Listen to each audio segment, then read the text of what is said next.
dinheiro fala, tá na hora de escutar. Cada moeda tem história pra contar.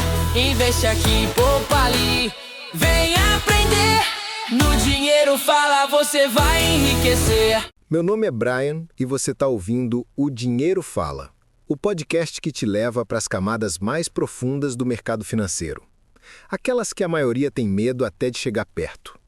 Hoje, meu parceiro Lucas e eu vamos entrar numa área que muita gente acha complicada, arriscada demais ou até coisa de milionário. Mas quando a gente olha com cuidado, percebe que esses mercados escondem oportunidades gigantescas. E é exatamente por isso que estamos aqui. Eu sou o Lucas e, no episódio de hoje, nós vamos explorar investimentos alternativos e oportunidades de alto potencial.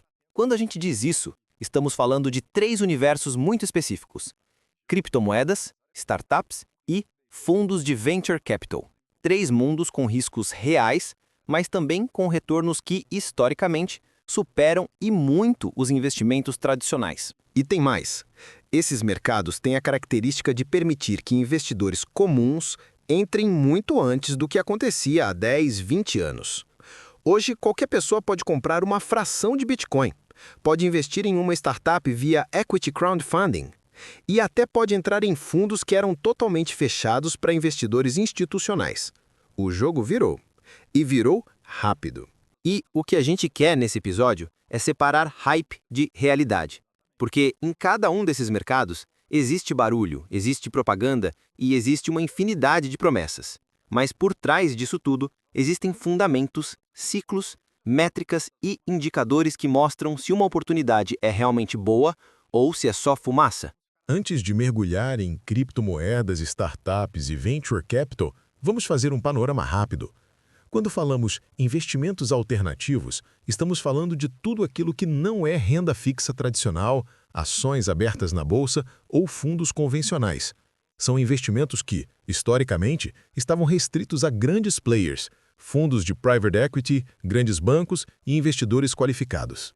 E existe um motivo para isso. Investimentos alternativos, no geral, têm 3 características em comum: maior risco, maior potencial de retorno, menor liquidez. Aí você pode perguntar, mas por que investir em algo menos líquido? A resposta é simples. Liquidez tem preço. Quanto mais fácil é vender um ativo, menor tende a ser o retorno dele. Investimentos alternativos, por outro lado, geralmente travam o capital por um período maior, e é justamente isso que faz com que eles possam gerar retornos mais altos. E tem mais um ponto. Investimentos alternativos costumam estar ligados à inovação. E inovação, por definição, destrói modelos antigos e cria valor novo. É por isso que startups, criptomoedas e venture capital têm uma taxa de retorno média tão superior. E antes de você achar que esse episódio vai te incentivar a ir com tudo, calma. O objetivo aqui é clareza, não emoção. Não existe investimento milagroso, mas existe sim estratégia, existe estudo, existe análise e é isso que a gente vai te mostrar. Vamos abrir pelo universo das criptomoedas, porque ele é provavelmente o mais famoso e o mais mal compreendido. Quando você fala em Bitcoin, a maioria das pessoas imagina uma bolha, pirâmide, esquema de enriquecimento rápido. Isso acontece porque muita gente entrou nesse mercado sem entender nada. E a verdade é que, quando você olha para a história, o Bitcoin é o ativo com maior retorno da última década. Nenhum imóvel, nenhuma ação, nenhum fundo de investimento chegou perto. Mas por quê? Por causa de 3 fundamentos: escassez programada, descentralização, valorização baseada em adoção. O Bitcoin não é controlado por governos, não pode ser impresso e tem um limite fixo, 21 milhões de unidades. Isso, por si só, já cria um mecanismo de proteção contra a inflação. E, quando a demanda sobe, o preço sobe. Simples assim. Mas essa é só a superfície. Quando a gente entra em análise de ciclo, halving, entradas institucionais, taxas de hash, aí a coisa começa a ficar realmente interessante. Essa primeira parte serve para preparar o terreno. Você vai perceber que, diferente dos episódios anteriores, este aqui vai subindo de complexidade aos poucos, porque criptomoedas, startups e venture capital exigem que a gente entenda as bases antes de analisar as oportunidades reais. E no próximo bloco a gente vai entrar fundo nos ciclos do Bitcoin, como grandes investidores tomam decisões nesse mercado e por que esse universo atrai tanto capital de risco. Beleza, bora dar continuidade. A gente abriu a porta do universo cripto, mas falar que Bitcoin tem ciclo sem explicar o porquê não resolve. Então agora a gente vai destrinchar isso, começando pelo famoso halving. Se você nunca ouviu falar, relaxa. Parece complicado, mas é bem mais simples do que parece. O halving é um dos eventos mais importantes do Bitcoin porque ele altera diretamente a quantidade de novas moedas que entram em circulação. A cada 210 mil blocos minerados, em média a cada 4 anos, a recompensa dos mineradores cai pela metade. Isso significa que, com o tempo, o Bitcoin se torna cada vez mais escasso. É como se você tivesse um poço de ouro e a cada 4 anos a profundidade dobrasse. Para tirar ouro, ficaria mais difícil, mas o valor do ouro provavelmente subiria. E se a gente volta para os ciclos históricos, isso se confirma. O Bitcoin sempre teve um padrão que se repete, um período de acumulação, em que o preço se mantém relativamente estável. Logo depois, o halving reduz a oferta, e nos 12 a 18 meses seguintes, o preço explode. É claro, isso não é garantia de futuro, mas mostra uma lógica econômica que funciona porque está literalmente programada no código. E tem mais. O halving afeta não só a oferta, mas o comportamento dos investidores. É aquele velho conceito de reflexividade muito usado pelo Jorge Soros. A crença das pessoas de que o halving fará o preço subir, faz o preço subir. E esse efeito é amplificado quando investidores institucionais entram no jogo. Se tem algo que mudou o mercado de criptomoedas de maneira irreversível, foi a entrada dos players institucionais. O lançamento dos ETFs spot de Bitcoin e Ether transformaram o mercado. Antes, só quem tinha carteira digital, seed phrase e conhecimento técnico conseguia investir em Bitcoin de forma direta. Agora, BlackRock, Fidelity, Goldman Sachs e mais dezenas de instituições gigantescas estão comprando Bitcoin de forma regulada e transparente. E tem um detalhe aqui que muita gente subestima. Essas empresas não compram pouco, elas compram quantidades gigantescas, muitas vezes maiores que a própria emissão diária de novos Bitcoins. Isso cria uma pressão de demanda que ultrapassa qualquer opinião pessoal sobre se cripto é futuro ou modinha. E esse é um ponto que eu quero reforçar. Quando investidores institucionais entram no mercado, eles não entram para especular. Eles entram porque analisaram risco, retorno, regulação, liquidez e entenderam que aquele ativo tem valor estratégico. É por isso que quem olha só para a volatilidade perde a visão do macro. Cripto não é sobre o preço do dia, é sobre o que está sendo construído. Outro ponto importante é que o Bitcoin não é todo o mercado. Ele é a porta de entrada. Mas existe um universo inteiro de projetos que resolvem problemas reais, desde infraestrutura financeira até sistemas de identidade digital. Quando a gente fala de blockchain, a gente está falando de uma tecnologia que permite propriedade digital verdadeira, contratos automáticos, programas descentralizados, rastreabilidade transparente, segurança extrema sem depender de terceiros. Isso mudou a lógica da internet, mudou a relação das pessoas com o dinheiro, mudou a maneira como empresas desenvolvem novos negócios.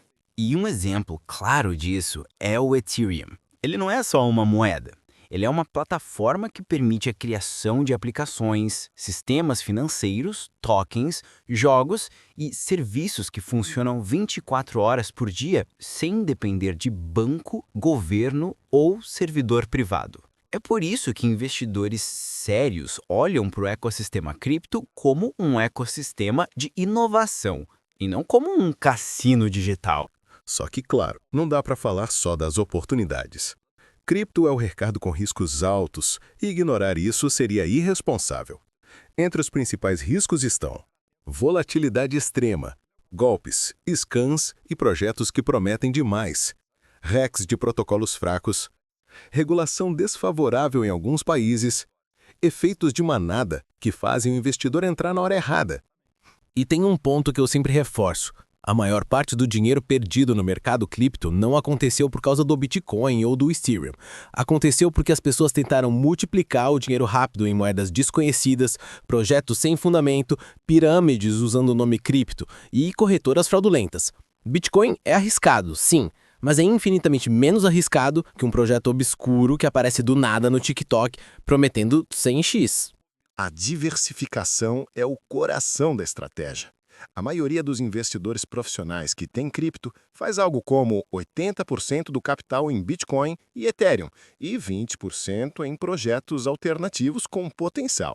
E dentro desses 20%, eles não escolhem projetos baseados em hype.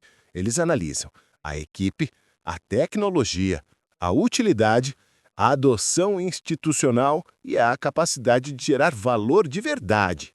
E tem outra coisa. Investidores sérios não entram all-in. Eles compram aos poucos, no que chamamos de DCA, Dollar Cost Averaging. Isso dilui o risco e evita entrar no topo do mercado. Você nunca vai ver um gestor profissional comprando tudo de uma vez. Isso só acontece com quem está com pressa. E pressa é inimiga dos retornos consistentes. Antes de ir para startups e venture capital, tem uma última coisa sobre cripto que eu preciso dizer. A maior parte dos resultados depende do comportamento, não da tecnologia. Quem entra achando que vai enriquecer rápido acaba se frustrando e vendendo na baixa. Quem entra entendendo que está comprando um pedaço da infraestrutura do futuro com visão de longo prazo, geralmente se dá bem. E isso vale para tudo, para imóveis, ações, startups. Investimento não é sobre achar o próximo foguete. É sobre ter uma estratégia que faça sentido para você e segui-la com disciplina.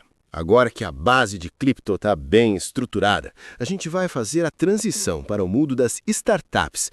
E se tem uma área que realmente dá retorno, quando dá certo, é essa.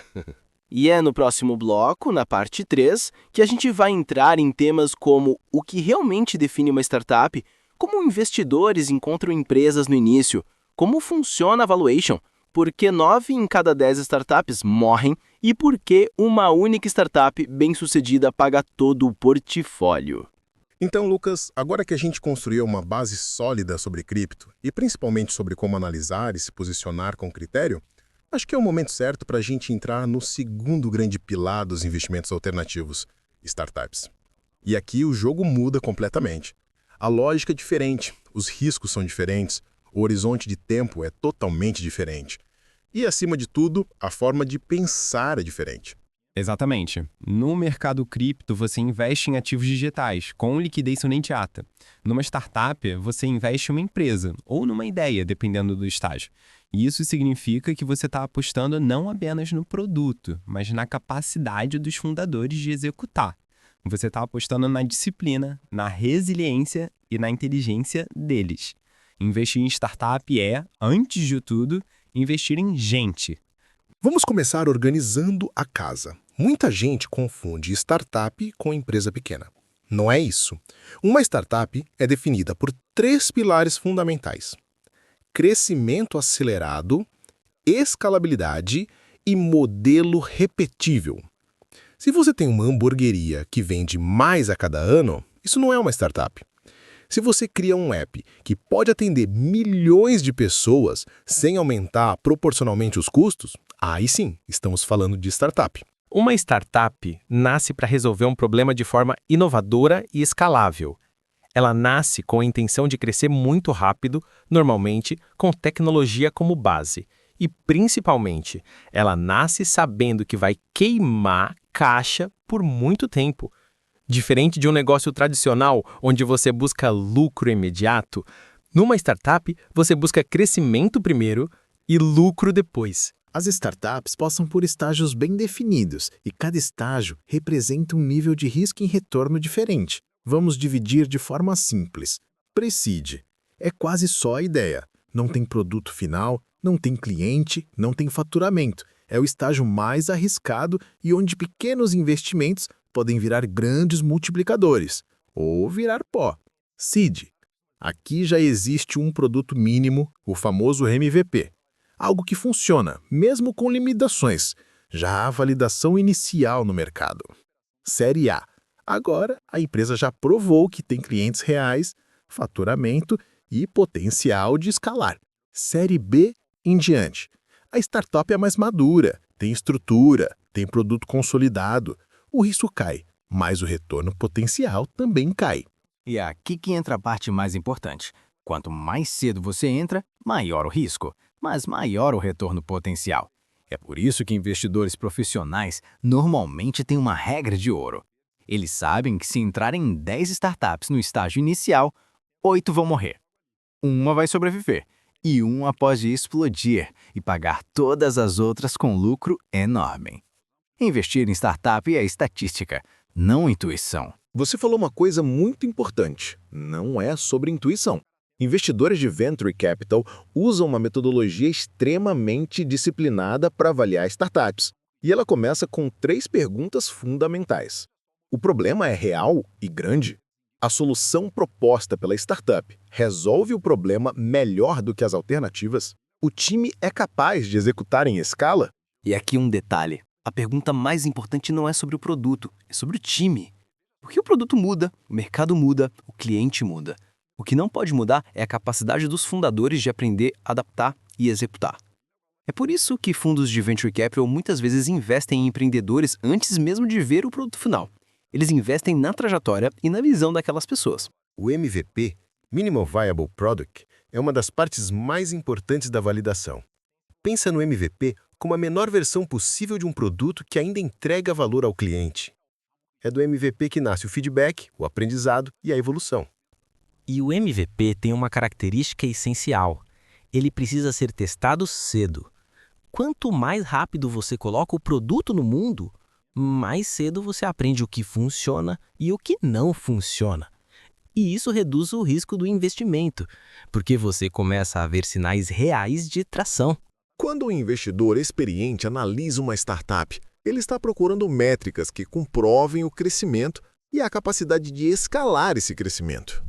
As principais métricas são CAC, custo de aquisição de cliente, quanto custa trazer um novo cliente. LTV, Lifetime Value, quanto dinheiro esse cliente deixa na empresa ao longo do tempo. Churn, quantos clientes abandonam a empresa. MRR, Monthly Recurring Revenue, a receita mensal recorrente, que é o coração das startups de software. E aí entra uma das análises mais inteligentes. Se o LTV não for significativamente maior que o CAC, o modelo é inviável. As melhores startups têm LTV pelo menos 3 vezes maior que o CAC. Menos que isso é um alerta. A verdade é dura, mas necessária. Cerca de 90% das startups morrem. E na maioria das vezes, não é por incompetência. É por falta de validação, falta de capital, mudanças no mercado ou erro no timing. Os maiores fatores de falha são lançar um produto que ninguém quer, crescer rápido demais, perder foco, problemas internos entre os fundadores, falta de capital para continuar o desenvolvimento. E tem mais, startup morre por falta de disciplina financeira. Não adianta captar milhões se você não sabe administrar a queima de caixa. Gastar demais no início mata muita empresa promissora. Porque o potencial é gigantesco. Um único acerto pode compensar anos de aportes em empresas que não deram certo. Um exemplo, um investimento de $10 mil no Airbnb em 2009 teria virado mais de $1 bilhão no IPO. O mesmo vale para Uber, Stripe, Dropbox, Coinbase. Isso nos leva ao ponto mais importante. Investimentos alternativos exigem paciência extrema. Você coloca dinheiro e espera 5, 7, 10 ou mais anos. Não existe pressa, não existe ansiedade. Existe visão. Os grandes investidores entram em várias startups ao mesmo tempo. É estratégia de portfólio, diversificação, mitigação de risco, multiplicação de chances. Se você coloca tudo em um startup só, você está basicamente apostando. E investimento não é aposta. E não é só quantidade, é qualidade. É entender setores que estão crescendo. É analisar tendências. É identificar problemas reais e, principalmente, é saber dizer não. Investir em startup é dizer não 99% das vezes. Agora chegamos a um ponto crucial. Se investir individualmente em startups é arriscado, como que investidores conseguem acessar esse mercado de forma mais segura? Simples, através de fundos de Venture Capital. E é sobre isso que começa o próximo bloco. E aqui, Brian, a gente vai entrar numa das partes mais importantes do episódio. Porque os fundos de VC são uma coluna vertebral do ecossistema de inovação. Eles captam dinheiro de investidores, analisam milhares de startups, escolhem as melhores e acompanham de perto o desenvolvimento delas. Então, Lucas, a gente falou de como as criptos se comportam como um mercado, meio emocional, meio psicológico. Mas agora eu queria puxar para o lado mais estratégico. Como é que o investidor comum, o cara que está ouvindo a gente agora, indo trabalhar no ônibus, no metrô, pode entrar nesses mercados sem ser engolido? Porque, vamos ser sinceros, irmão, a maior parte da galera não é early adopter. A galera chega atrasada. É normal. Total. E isso vale para tudo. Cripto, startups e até venture capital. A real é que o jogo muda dependendo do momento em que você entra. E tem uma parada que pouca gente entende. Dos investimentos alternativos, o risco não diminui com o tempo. Ele só muda de forma. Por exemplo, no começo, o risco é de não dar em nada. Depois que cresce, o risco passa a ser entrar caro demais. Quando virar moda, o risco vira psicológico. Você compra porque todo mundo comprou. No fim do ciclo, o risco vira negar a realidade. Isso é perfeito e encaixa direitinho nas criptos. Do início, lá em 2010, 2011, o risco era parecer louco. Em 2017, o risco era comprar topo. Em 2021, o risco era virar refém do hype, mesmo sabendo que estava caro. Hoje, o risco é não estudar o suficiente e entrar só porque acha que é o futuro. Exato. E aí entra a parte mais importante dessa parte do episódio. Como criar um filtro mental para não fazer besteira em mercados alternativos. Eu costumo dividir em 4 perguntas. Qual problema isso resolve? Por que eu acredito nisso? O que pode dar errado e eu aceitaria perder? E qual é o tempo mínimo que eu estou disposto a segurar antes de desistir? Se o cara não consegue responder essas 4 perguntas, nem deveria entrar. E vale para os 3 mercados que a gente está discutindo hoje. Criptomoedas, startups e venture capital. Cada um tem sua lógica, mas a raiz psicológica é a mesma.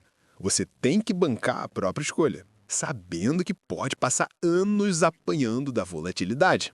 E, a maioria não aguenta nem 6 meses. A verdade é essa. E deixa eu jogar aqui um exemplo mais técnico, mas explicado no português carioca, tranquilo. Cripto exige estômago, estudo, gestão de risco, paciência.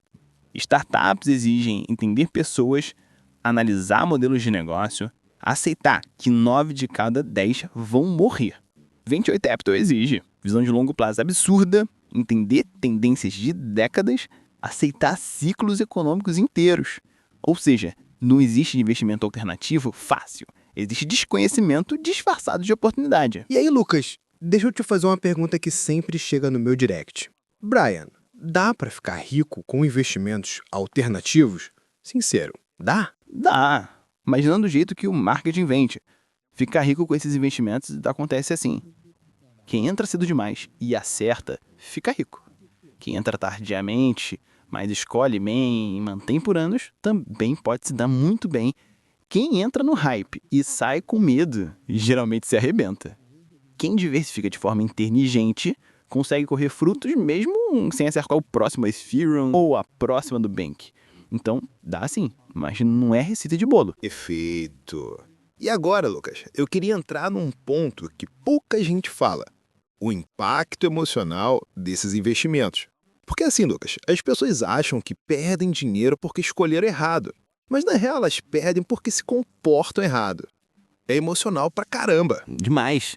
Os mercados alternativos mexem com um lado do ser humano que o tesouro direto nunca vai mexer. Fantasia. Cripto mexe com fantasia. Startups mexe com fantasia. Venture Capital mexe com fantasia. A fantasia do e se isso virar gigante? E fantasias são perigosas se você não souber controlar. Aí é que tá o perigo, Luca. E é por isso que a gente trouxe esse tema hoje. Porque o objetivo do podcast não é só ensinar a investir. É ensinar a pensar como investidor.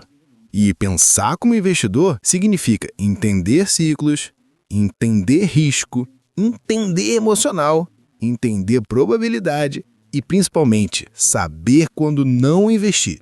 A maior vitória de um investidor é, às vezes, dizer: isso não é para mim. Isso é maturidade. E aproveitando essa parte, deixa eu puxar um gancho pra galera que quer aprender a bonitizar melhor, entender risco, estudar com profundidade e realmente construir patrimônio. Se você quiser se aprofundar no universo dos investimentos tradicionais e alternativos de um jeito estruturado direto, dá uma olhada no link do nosso curso oficial. Tem aula prática, passo a passo, material complementar e tudo no ritmo certo para quem quer avançar de verdade. Boa! E na parte final desse episódio, a gente vai entrar no assunto mais espinhoso de todos. Como escolher investimentos alternativos sem virar torcedor? Como analisar projetos, como filtrar startups, como identificar fundos de venture capital sérios e como evitar as ciladas.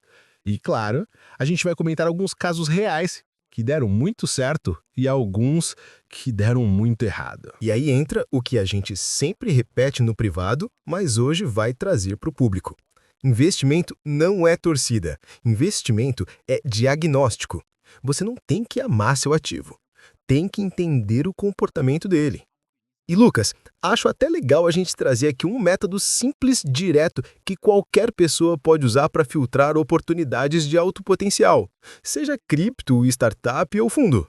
Boa! Então vamos fazer assim. Eu vou trazer meu método dos 6 filtros, porque eu uso para analisar qualquer investimento alternativo. E se a parada não passar, eu nem perco tempo. Problema claro. Esse projeto resolve um problema real ou inventa uma dor que não existe? A maioria das oportunidades ruins morre aqui. Startup que não resolve nada, cripto que é só mais uma, fundo que não tem tese clara, fundadores ou criadores testados. Quem está por trás? Essas pessoas já executaram alguma coisa antes?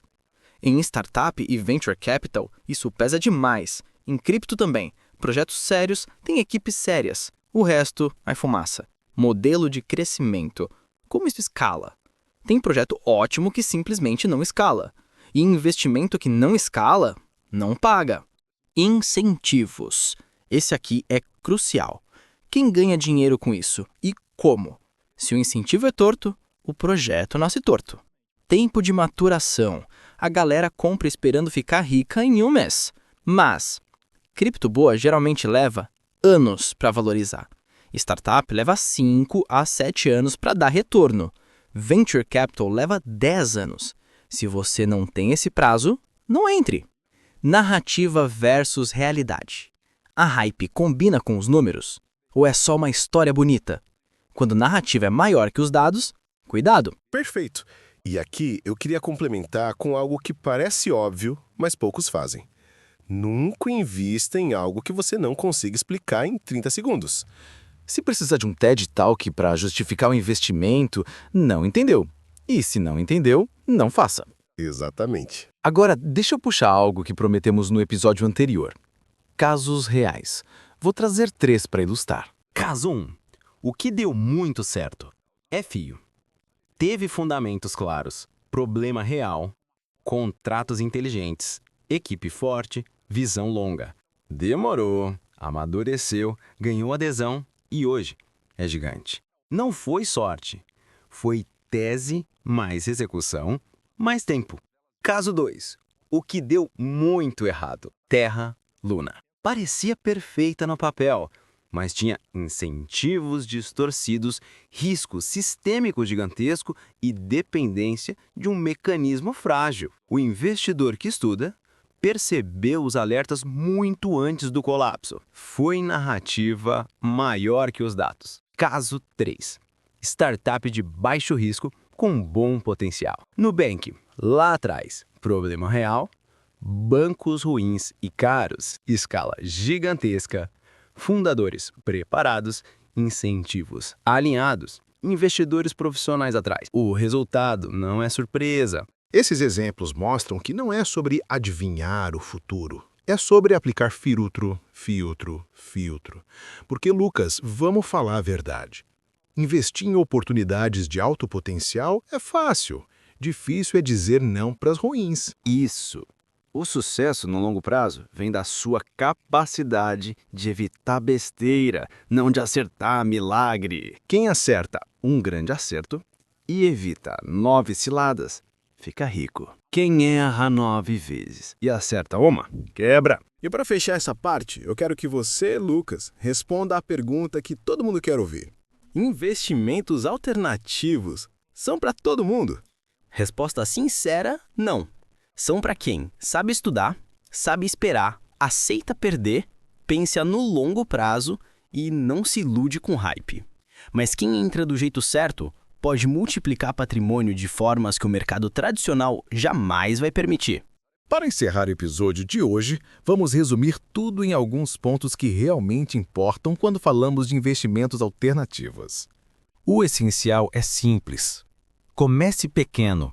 Investimentos alternativos têm mais risco e exigem familiaridade. Mantenha uma base sólida em investimentos tradicionais. É ela que dá estabilidade. Invista apenas no que você entende. Se você não consegue explicar em palavras simples, não é o momento de entrar. Esses 3 princípios vão te proteger de erros comuns e já colocam você em um caminho mais seguro dentro de oportunidades de alto potencial. E agora fica o gancho do próximo episódio. No episódio 6, vamos mostrar como montar um plano financeiro de 10 anos, combinando renda fixa, renda variável e investimentos alternativos de forma organizada e prática. Vai ser um episódio fundamental para quem quer ter um futuro financeiro previsível e bem construído. Obrigado por acompanhar mais um capítulo de O Dinheiro Fala. Nos vemos no próximo episódio. O dinheiro fala, tá na hora de escutar. Cada moeda tem história pra contar. Investe aqui, poupa ali. Vem aprender. No Dinheiro Fala você vai enriquecer.